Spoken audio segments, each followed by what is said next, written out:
Assalamualaikum warahmatullahi wabarakatuh. Perkenalkan, nama saya Mutia Zahra dari kelas 8C dan dari SMP 2 Kota Cirebon.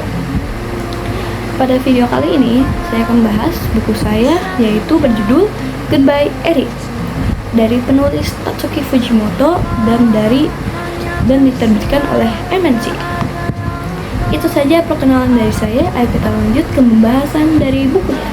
Pada ulang tahun ke-12 Yuta menerima kabar buruk dari keluarganya bahwa ibunya akan meninggal. Dengan itu, ibunya meminta Yuta untuk merekam semua momen bersama agar Yuta dan bapaknya bisa melihat ibunya kembali. Akhirnya, Yuta menyetujui permintaan tersebut dan saat filmnya selesai, ditayangkanlah di auditorium sekolah mereka dan bisa dilihat semua orang. Tiba-tiba saat Yuta keluar dari bangunan tersebut, tiba-tiba meledak, boom, dan filmnya selesai.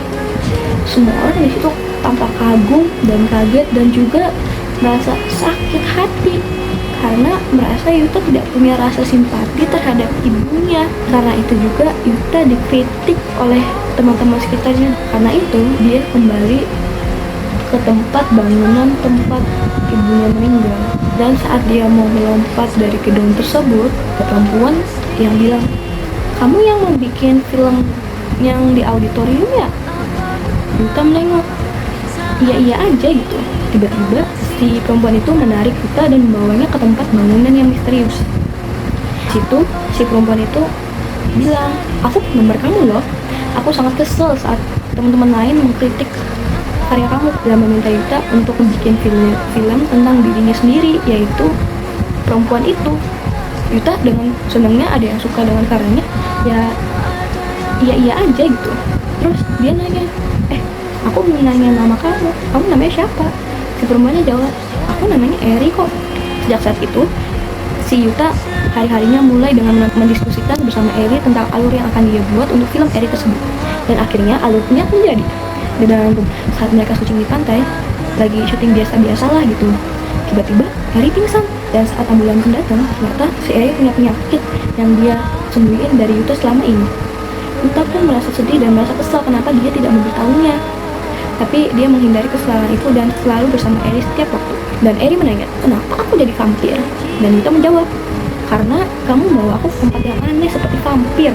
Yuta menampilkannya sekali lagi di festival sekolahnya. Dan saat itu, semua orang ternyata memiliki pandangan yang baik tentang filmnya dan memuji si Yuta. Dan saat dia sudah mempunyai pekerjaan, mempunyai istri, mempunyai anak, keluarganya sehat, pas mereka pengen liburan di satu mobil, tiba-tiba ada mobil lewat, kecelakaan.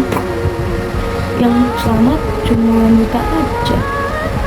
Dan dengan depresi, Yuta akhirnya dia membunuh diri sekali lagi di bangunan tempat dia bertemu dengan Eri.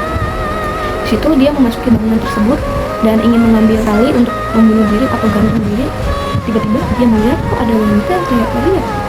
Si Yuta berpikir kalau dia halusinasi. Eri bilang, "Aku memang Eri karena aku aslinya emang vampir. Otak aku aja yang terkena penyakit, tapi kalau misalnya hati aku masih ada, aku bisa hidup kembali lagi saat 3 hari kemudian." Si Yuta pun shock dong, terus bilang, "Lah, kamu gak kesepian gitu ulang-ulang terus?" Si Eri bilang, "Ya gak apa-apa sih, aku kan masih ada film kamu yang kamu buat, jadi aku bisa melihat semua ingatan dan aku bisa lihat kamu terus menerus dan bertemu kamu setiap hari. Kan gak itu indah?" Si Yuta dan kemudian bilang, "Iya, indah kok."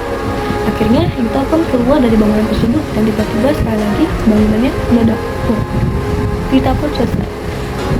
Itu saja dari pembahasan